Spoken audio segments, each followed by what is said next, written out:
Hello, time for Chapter 7 of Jemima Small versus the Universe. This chapter is called Black Hole. I sat on the floor of the sports hall with my legs crossed and my skirt covering them all the way to my shoes. My arms were folded over my belly and tears were forming in the corner of my eyes. I looked down at the floor and tried to blink them away. If I measured how it felt inside my heart right then on the Richter scale, it would be a 9.0, severe destruction. Mrs. Savage picked up a stack of letters from the table behind her. Now, as I was saying, you are going to be part of a very exciting healthy lifestyle program that will be starting next week right here at Clifton Academy. We've selected you because we believe you will benefit from it the most. A few people shifted around awkwardly. The classes will be held on Friday lunchtimes and they will be lots of fun. You'll learn all about nutrition, exercise, and I believe you'll even do some cookery. She paused to smile at each one of us like we'd won some kind of fat lottery, except it felt like the opposite, as though every centimeter of my skin had been stamped with a gigantic fail, and I felt more self-conscious than ever. Dear Mr. Small, my letter said at the top. Underneath was a graph where the X and Y axes represented height and weight. A black line showed the norm for my age, and above it a red cross represented me. In bold letters it said, Jemima's result is in the very overweight range. There were 2 pages of writing after that, but I didn't read them properly. Tears were stinging my eyes, and I had to swallow loads of times to stop them accidentally spilling over onto my cheeks. It wasn't like I didn't already know where I'd be on a graph like that. I just assumed it didn't matter to my school. But there it was, printed on special Clifton Academy paper with the school motto and the oak tree logo on the top, and a giant red cross to show how wrong I was. As soon as Mrs. Savage had finished talking, I stuffed the letter into my blazer pocket and headed outside. I blinked, screwing my eyes shut as tight as I could. There was no way I was going to cry on the way to geography. From behind me, Heidi called, Jemima, are you okay? I turned around and nodded. Harry was looking down at his phone. A few more people came through the doors, and a girl I didn't recognize was crying, saying she was going to call her mom. Another girl said the same and linked arms with her. Brandon stood next to them, looking over at me. I turned and headed toward the humanities block. The empty space in my heart felt like it was expanding at the rate of the universe, and the letter in my pocket made me want to disappear into it. I felt so stupid for thinking Mrs. Savage wanted me to go on Brainiacs. This letter proved that was the last thing she'd want. I reached the double doors near the geography corridor just as class was coming out. Walk quietly, a teacher shouted as a line of green blazers barged past me.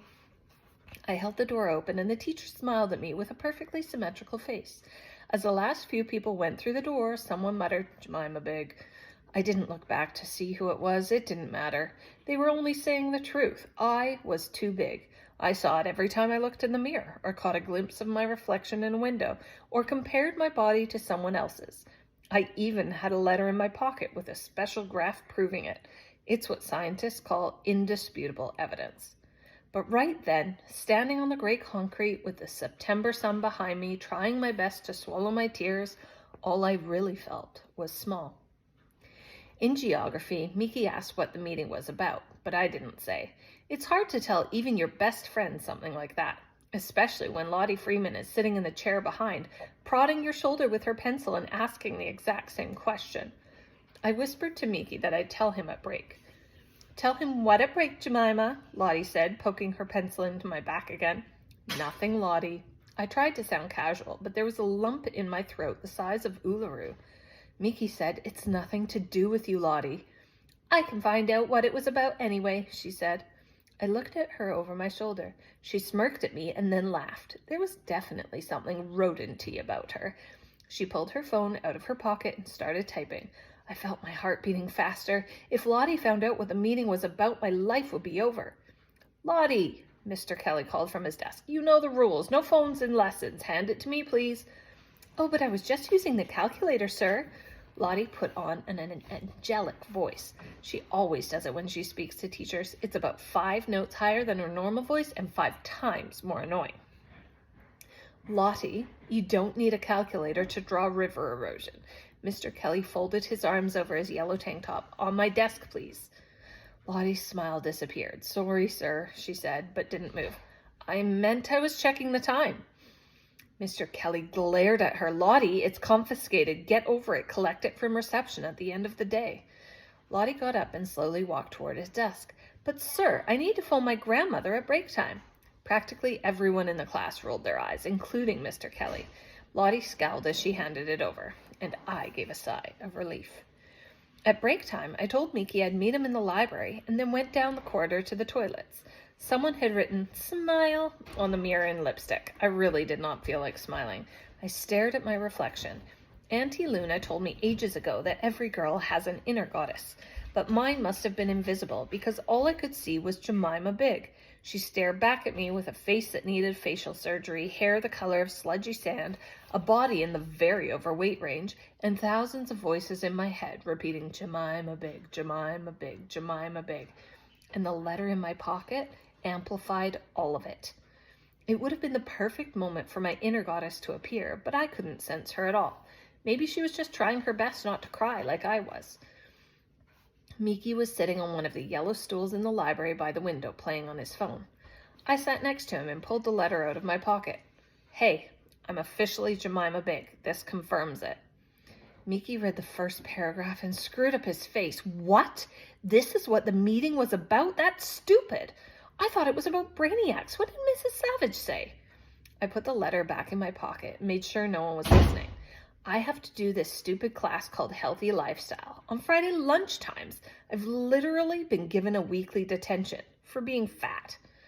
Miki shook his head. "Lunchtime? You'd think she'd let you get out of history or something. It sucks, Jem. You okay?" I nodded and took a book called Who Wants to Live in Medieval Britain from the nearest shelf.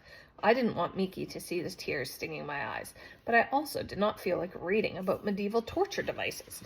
I flicked through the pages as Miki said, "Mrs. Savage should give you a letter saying you're like the cleverest person in the school or something." Well, this letter's the exact opposite of that, I say. It's like all the things Lottie and Caleb and people say about me, well, it's like the school thinks them too.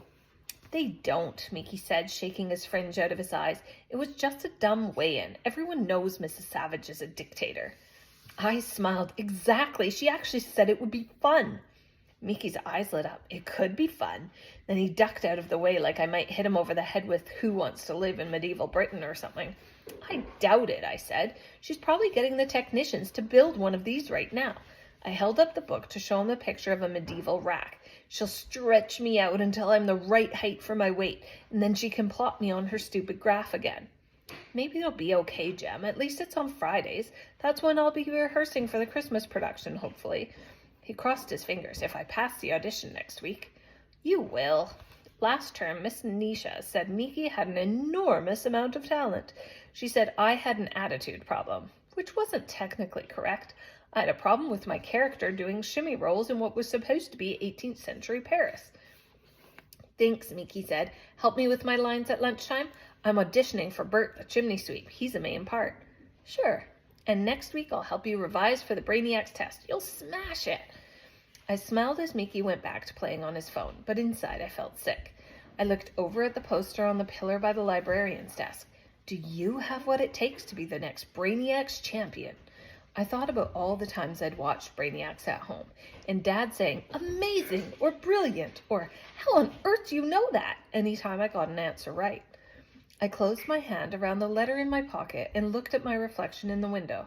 I'd have loved the chance to go on Brainiacs, but over 3 million people watched the show. 3 million! If I got through, they would all see what I was seeing, Jemima Big. And right then, I could not think of anything worse. Apart from the medieval torture technique of putting rats inside your intestines, I looked back at the poster. "Do you have what it takes to be the next Brainiacs champion?" I didn't even hesitate. No. That's the end of Chapter 7.